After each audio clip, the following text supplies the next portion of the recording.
Imagine a peaceful park on a quiet Friday evening. Teenagers laughing, music playing, the cool night air filled with carefree chatter. Then, in a single horrifying moment, everything changed forever. This is the chilling story of Jodie Chesney, a bright, loving 17-year-old Girl Scout whose life was brutally taken in a senseless attack that shocked an entire community. It was March 1st, 2019 in Harold Hill, East London. Amy's Park, a place where young people felt safe, would never be the same again. What started as a normal hangout with friends turned into a nightmare no one saw coming. Jodie Chesney, a vibrant 17-year-old A-level student, was right there in the heart of it. She sat on a picnic bench with her boyfriend Eddie Coyle and a group of 5 friends, their laughter mixing with the music blasting from a portable speaker. But as the clock ticked toward 9:25 p.m., the mood in Amy's Park shifted. Jod's group had noticed 2 figures lingering earlier around 9:00 p.m. They didn't think much of it. Strangers come and go in parks. The pair left without a word, blending into the night. But 30 minutes later, they were back. This time, they didn't just pass through. According to police reports, the 2 figures moved with purpose, cutting through the darkness straight toward Jod's group. No words, no warning, just action. In a split second, one of them struck and Jod's world turned upside down. Screams pierced the night. Jod's boyfriend Eddie caught her as she collapsed, her friends frozen in shock. Despite their efforts, paramedics couldn't save her. The Metropolitan Police sealed off the park, launching a murder investigation under the Homicide and Major Crime Command. Harold Hill wasn't known for this kind of crime. Sure, London had its struggles with knife crime, but Amy's Park was a safe spot, a place for kids to be kids. Neighbors left flowers and notes at the park's edge, purple ribbons, Jod's favorite color, tied to fences. Her grandmother, Debbie Chesney, took to Facebook. Her words, raw.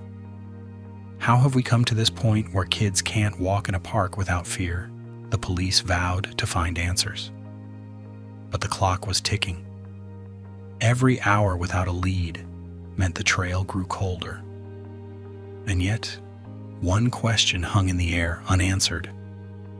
Who were those 2 figures, and what drove them to target Jodie? As police scoured Harold Hill for clues, a bigger picture began to emerge, one that hinted at a motive no one saw coming. As the purple ribbons multiplied across Harold Hill, tied to fences and trees in Jodie Chesney's favorite color, the community grappled with a question. Who was this 17-year-old whose loss left such a void? The police were hunting for 2 shadowy figures. But to understand why this case gripped East London, we need to know Jodie, not just as a victim, but as the vibrant soul she was. Let's step into her world, her dreams, and the family she held close. While the investigation begins to uncover unsettling clues about what led to that night, Jodie Chesney grew up in Dagenham, a tight-knit corner of East London, raised by her father, Peter Chesney. After he and Jod's mother, Claire Gillam, parted ways when Jod was 6, Peter, a devoted single dad, took on full parental responsibility for Jodie and her older sister Lucy. Their home was filled with love, even if it wasn't always easy. Peter described Jodie as clingy as a child, a little girl who craved connection and carried a quiet shyness. But with time, she blossomed thanks to a primary school teacher who helped her find her confidence. In 2012, when Jod was 10, Peter married Joanne, who stepped into the role of stepmother with open arms. Jod and Joanne grew close, building a bond that Jod cherished. In a 2013 online post, Jod wrote, Your mom is the person you grew up with, took care of you, and listened to your problems. Jo is my mom, and nothing can change that." A testament to the love they shared. Joanne described Jod as needy in her younger years, craving the maternal connection she'd missed, and together they worked to create it. Their home was a place of laughter with Jod's silly sense of humor. Joanne called her a wind-up toy for her endless energy filling their days. Jod's passion for the Girl Scouts defined her teenage years. She threw herself into it, earning badges, climbing mountains, and canoeing with her troop. Just weeks before her death, she stood outside 10 Downing Street in her scout uniform, beaming with pride. She was also a self-taught pianist, her fingers dancing over the keys, and was 3 weeks shy of completing her gold Duke of Edinburgh Award. At Havering Sixth Form College, where she studied photography, psychology, and sociology, her principal called her excellent, hardworking, and focused. Jodie dreamed of working with animals or children, her heart set on making a difference. Friends remembered her as the one who'd leave them in stitches, her humor growing louder and funnier as she shed her childhood shyness. Jod's bond with her sister Lucy was unbreakable. 2 years apart, they shared everything: secrets, giggles, and dreams. Lucy described Jodie as her other half, the one who always put others first. Their home in Dagenham was a hub for Jod's friends who flocked to her warmth. She had no enemies, just a knack for making everyone feel included. Even her dog Woody was part of her orbit. Jodie loved taking him for walks, a routine that grounded her busy days. But as Jod's light shone brightly, the investigation into her death was casting shadows. While her family mourned, detectives were piecing together the hours before the attack. The answers were out there, buried in the streets of Harold Hill. As detectives dug deeper, they uncovered details about 2 figures in the park and a motive tied to a shadowy world Jod never touched. Let's walk through those last moments, following the trail of clues that would soon point to a devastating truth. March 1st, 2019, started like any other day for Jodie. It was a Friday, and she woke up in her Dagenham home, where she lived with her dad, Peter, stepmom Joanne, and sister Lucy. That morning, Jode was buzzing with plans, not just for the day, but for her dad's 39th birthday. She'd been chatting with Joanne about what to get Peter, tossing around ideas since she hadn't picked out a gift yet. Jodie was thoughtful like that, always wanting to make her family smile. Around 8 a.m., she posted on Instagram a simple message: "Happy birthday, Dad," with a heart emoji, a post that would later haunt those who saw it, racking up over 600 likes and countless comments after her death.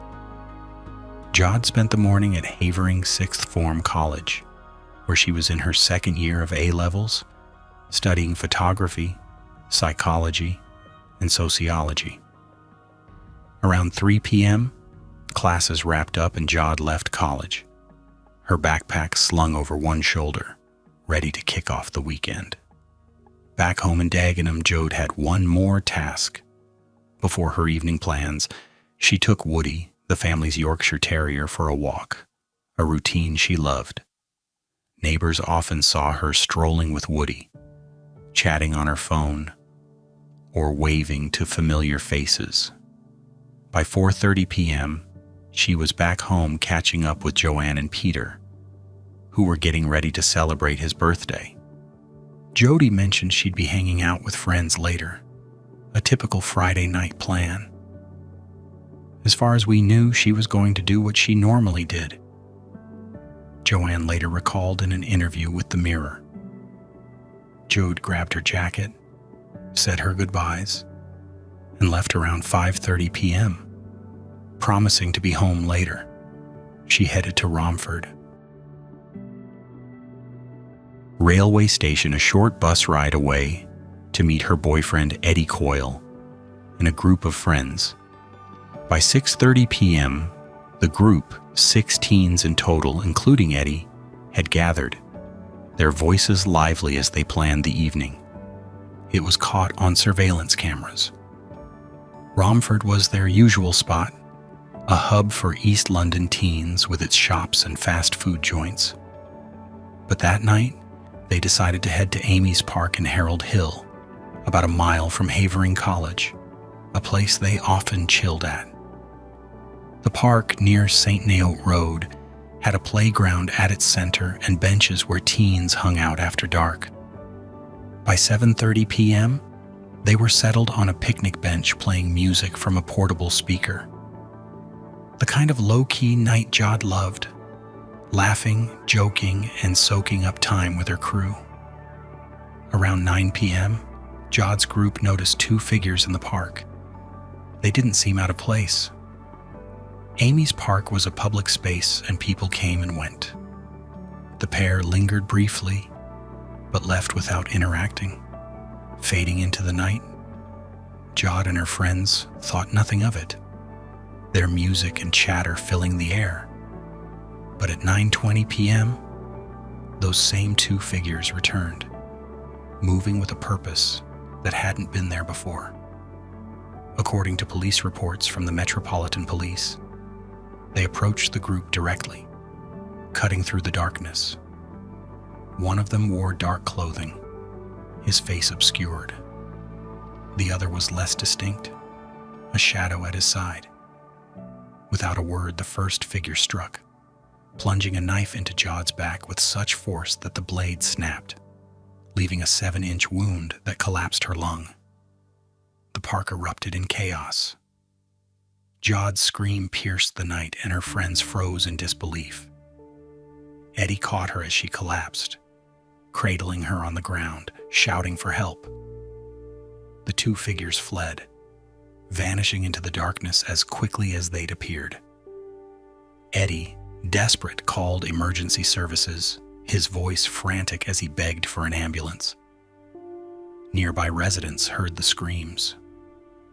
Teresa Ferendon, a mom of 3 living across from the park, was watching TV when her son paused his Xbox, alerted by the noise.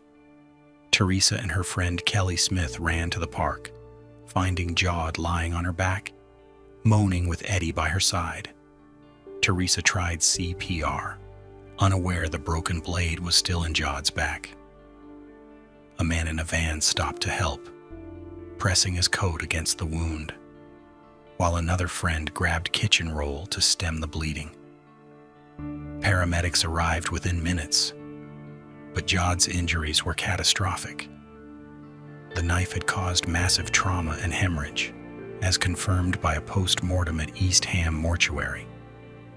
Despite their efforts, she was pronounced dead at 10:26 p.m., just over an hour after the attack. The park, once a place of laughter, became a crime scene, cordoned off by police tape as forensic officers combed for evidence.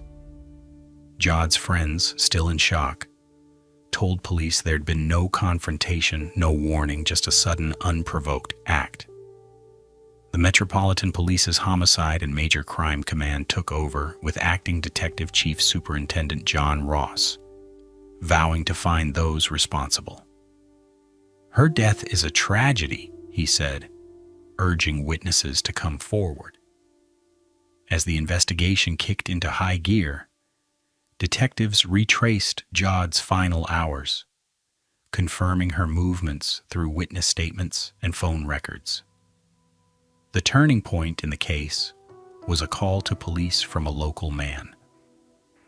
He said that on the night of the attack on Jod, he had seen 2 men run out of the park and get into a black Vauxhall Corsa before speeding away. The witness also said there was at least one other man in the car, the driver. CCTV footage became the investigation's backbone. Harold Hill's streets, dotted with cameras, offered a patchwork of grainy images. By March 2nd, police had pulled footage from St. Neo's Road and nearby Retford Road, capturing two males leaving Amy's Park around 9:25 p.m. One wore a dark jacket with a distinctive pattern, the other a hoodie, their faces obscured. The footage showed them moving quickly, heading toward Hildene Avenue, a residential area known for low-level drug activity. The footage also showed a black Vauxhall Corsa. On March 3rd, police arrested 20-year-old Manuel Petrovich. The black Vauxhall seen at the scene belonged to him. He denied involvement in Jod's murder and said his car had been stolen in a knife-point robbery. But he later admitted owning the Vauxhall and having a mobile phone he used to sell cannabis. Petrovich refused to name anyone he had been with that night due to my own safety and the safety of my family, saying people had already gone to his house looking for him. During further questioning of Petrovich, he recounted the events of the night Jode died, but due to fear, he identified those who attacked her as Man A and Man B. Petrovich said he had been with a friend on March 1st, who received a call from Man A asking for a lift. They picked up Man A, who was with another person, Man B, and they drove to Harold Hill so Man A could collect some weed and some money. He said the two unnamed men got out at Harold Hill, leaving Petrovich and his friend in the car. According to the statement, he said Man A and B were gone up to 5 minutes and seemed calm when they returned. He said there was nothing unusual about their behavior. Nothing about them made me suspicious. I did not see either of them carrying anything. My friend and I were told that Man A was collecting money and drugs. After dropping the two men off, Petrovich claimed a black male had pulled a knife to his throat and snatched his car keys.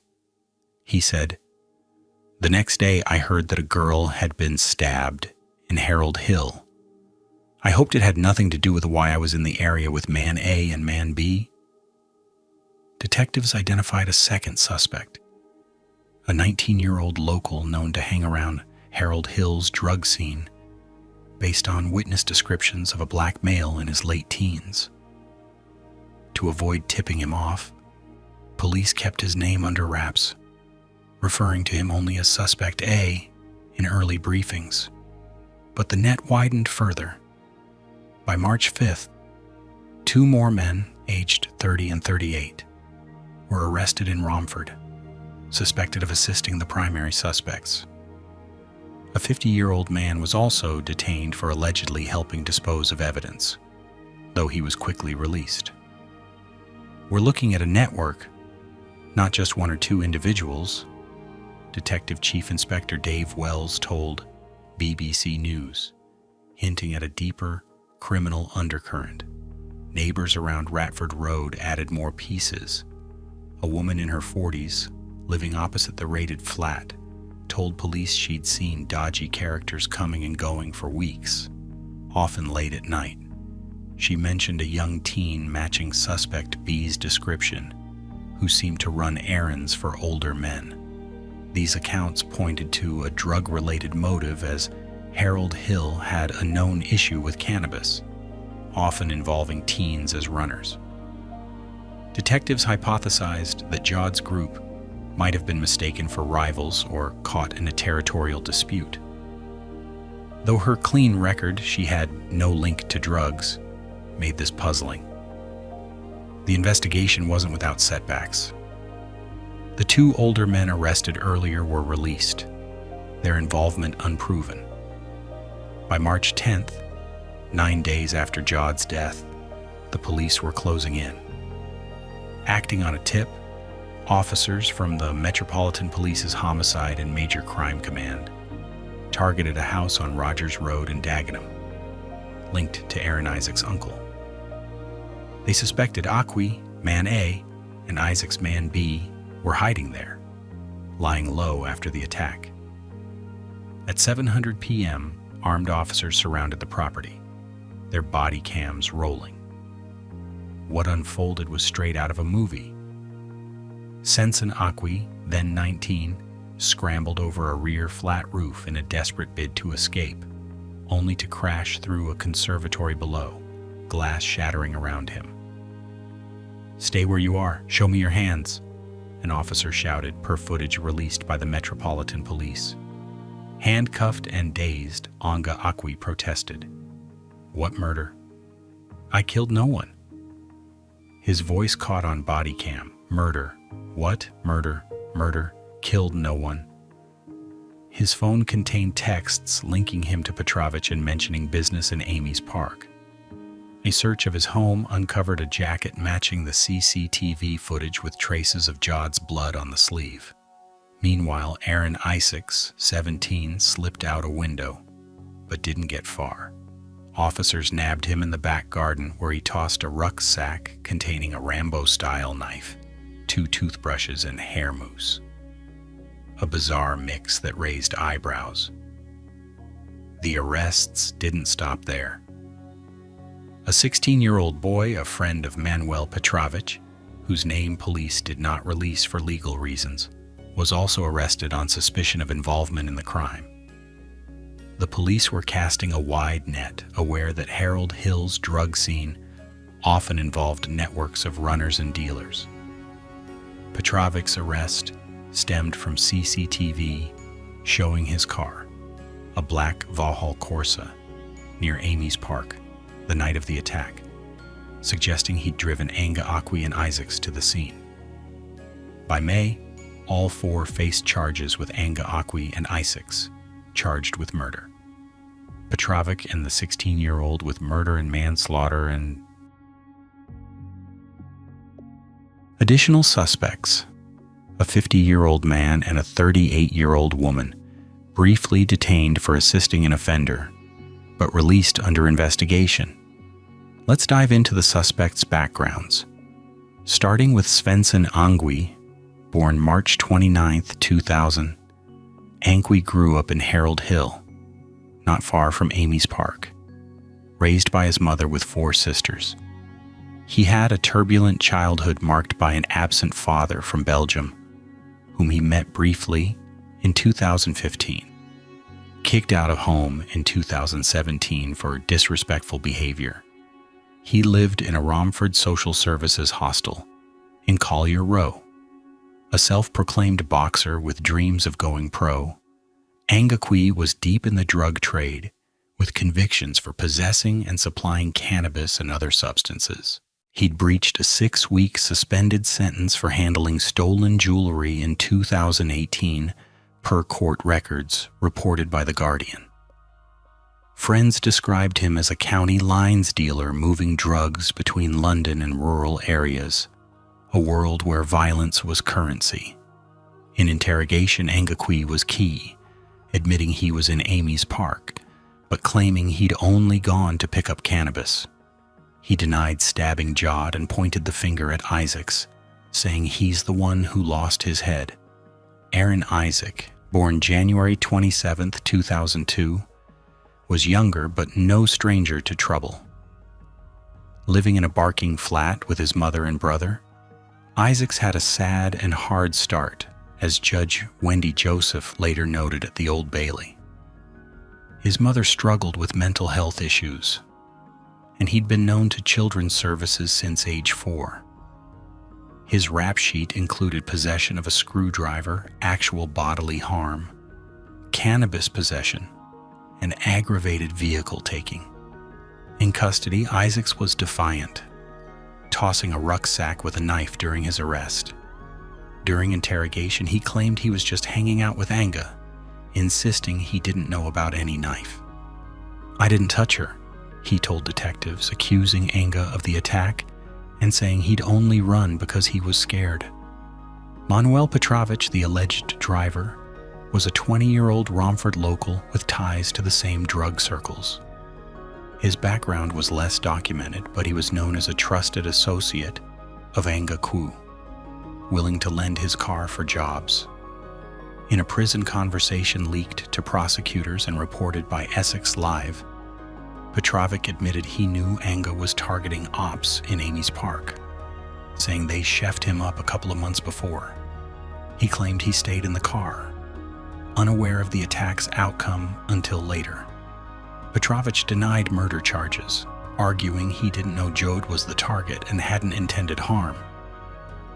Jode's group was mistaken for the intended targets who chilled in the same area per Petrovic's prison chat. They went to bang out on their ops and banged on the wrong people, he told a friend, unaware he was being recorded. Anticipating arrest, Anga took drastic steps to cover his tracks. He burned his clothes the night of the attack, except for his jacket, and disposed of the knife handle, which was never found.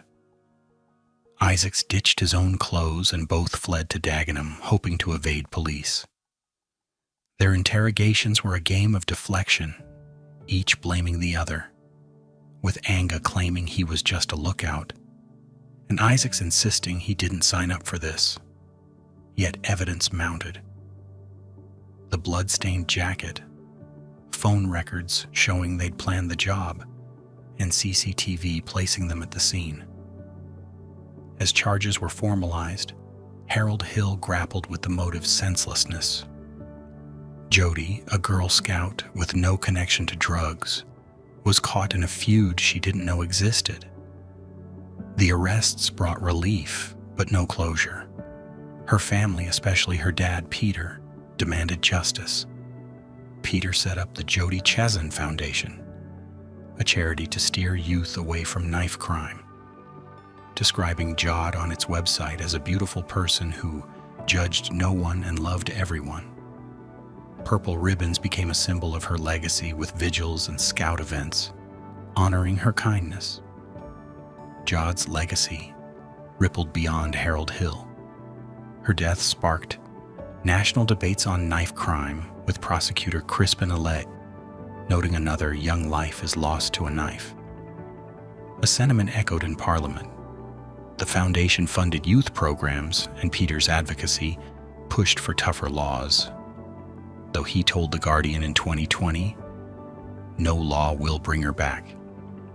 The trial began on September 17, 2019 at the Old Bailey, one of London's most historic courts.